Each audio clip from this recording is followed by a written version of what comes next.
Welcome to Playa del Carmen Beach, Mexico, and another Seaweed update. I don't know how many I've done now, 4 or 5. We're going to go for a walk along the beach today, and I'm going to just tell you this. Things aren't getting any better.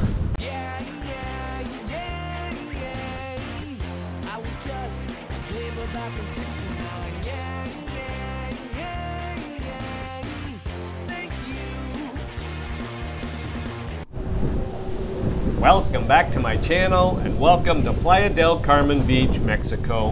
Another beautiful day here. It's going to be about 80, a couple clouds, beautiful breeze off the water. Another beautiful day, and like I said, I've been here for a few months now. Weather has been awesome. We're going to head out onto the beach here, and I think this is update number 4. We're going to have a look at the beach, see what the seaweed looks like.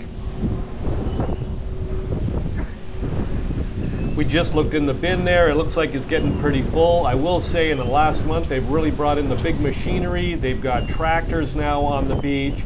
They've got trucks coming in, picking up these bins, a number of them. They're going at it early in the morning and they're going hard. First couple videos I did here, I was just walking along the beach. Last video I did, I was kind of in the water, and I just wanted to know what the seaweed felt like underneath my feet, brushing up against me. Today I've got a swimsuit on. I was kind of hoping maybe I could get in the water.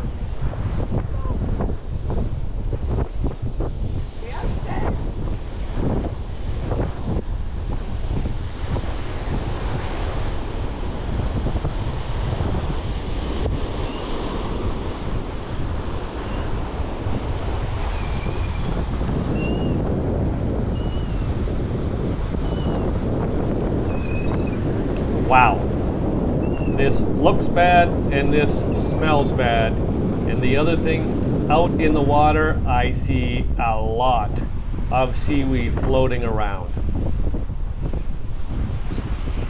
I'm not sure whether I want to go swimming in that. I had a few people comment in the comment section, and they said that farther down near the ferry dock that there was a ton of seaweed down there, and I think that's going to be my next video. I'm going to head down there and see what's going on a few times this week. I'll give you an update, but he said that his kids were swimming in the seaweed and there really wasn't much of a problem. Now that was the night of them swimming. I just wondered, did they wake up the next morning with some rash, or have they been sick? I might want to monitor that, because I'm going to be debating today, do I really want to go in for a swim and take the cameras in there right now?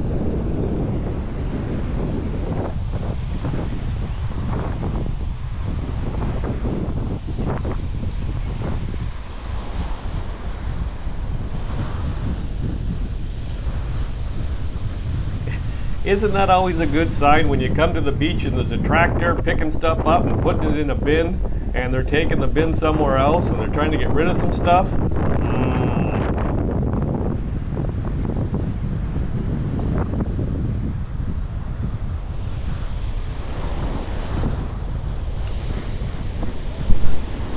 I'm just going to go for a little walk down the beach. This doesn't look good. I don't think I'm going to go swimming. I'm also just going to maybe give you a little background. I've talked to a number of snowbirds that come down here from Canada, northern US, or places around the world. And I was just kind of surveying. I was just asking them, like, because of this seaweed, do you think you'd be coming back? And the general consensus, if the people, the snowbirds that have been coming down here for a number of years, let's say 5, 8, 10 years, they said they will probably still come back. The new snowbirds that came down that saw the seaweed said they won't be coming back. Now, to go into another group that's down here, digital nomads, I've talked to a number of them, and they're obviously down here doing work, and they said the seaweed doesn't really bother them. But both of them have said that they are no longer going to pay top dollar to be right down on the water. Now they're electing to go back, whatever, to 5th, 10th, 15th, 20th street, all the way back, because there's no sense paying top dollar and being here on the beach anymore. On top of that, you've got a whole bunch of people here in 5-star resorts that are paying huge money, thousands of dollars a week, to come down here to get in the water, and you can't get in the water there. It's not an enjoyable experience. It's not something I'm going to pay thousands of dollars for, to be flown down here to get in that water. So I guess my conclusion from this is that tourism is going to be affected. People aren't going to pay thousands of dollars to stay on a beach, to come out to see this, to not be able to get in the water, to not have their kids play in the sand. They're going to be playing in the seaweed and they really can't get in the water. So this is going to affect tourism. So you could go to Florida, you could pay twice, 3, 4 times as much. That's what makes Mexico so enticing. You can come down here, and a lot of snowbirds on retirement pensions come down here for 2, 3, or 4 months, and they can get a lot of bang for their buck. But it seems like it's kind of turning where they're starting to drive the prices up here. They're trying to recoup some of the money from COVID that they lost because people didn't come down. And I think there's going to have to be some sort of tipping point here where the people that own the condos, that are the Airbnbs and the hotels down here, they're starting to kind of jack the prices up, and I think it's going to turn people off because they're not going to want to pay more to come down and to see this and not to be able to really enjoy the beach.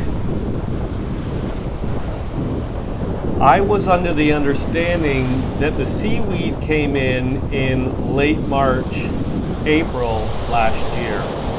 So this is obviously the first week of March. Now, I didn't think this was going to be here for another 3 or 4 weeks. And like I said, the snowbirds seem to come down November, December, January, February, March. Most of them are gone by the beginning of April. Now, if this seaweed is coming in earlier and earlier, now I've been here for a few months, and it was here in February. Now it's getting worse and worse. We're into the beginning of March now, and we weren't even expecting to see this seaweed until the end of March. So I don't know if there's going to be a really good time to come here anymore if you're going to have seaweed all year round. I understood before the snowbirds would come down for November, December, January, February, and a bit of March, and then go home.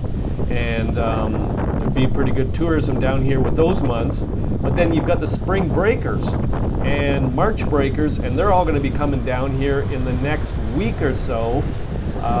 It's going to kill that tourism.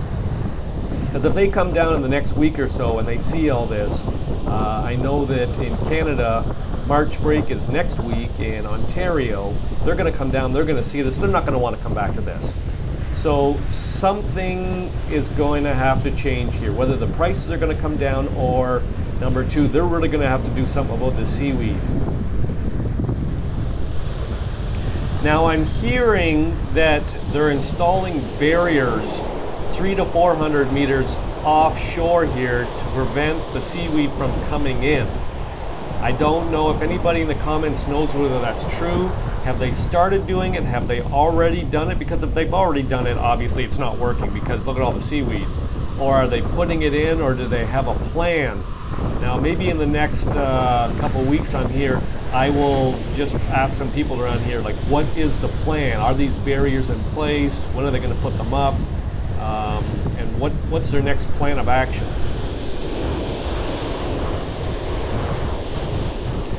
Looks like I'm not going to go for a swim today. A little bit smelly, and there is a ton of seaweed here.